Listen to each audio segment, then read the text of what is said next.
This pattern consists of rows where each row contains a sequence of consecutive numbers.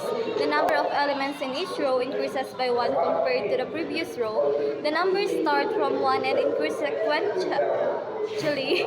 The number of rows is based on the user given number. Prompt for the number of rows. Ask the user to input the desired numbers of rows. For the pattern, initialize a counter. Start with the counter variable initialized to 1 to keep track of the numbers to be printed. Loop to print each row. Use a loop to iterate through each row of the pattern. Print the numbers in each row. For each row, print the consecutive numbers starting from the current value of the counter.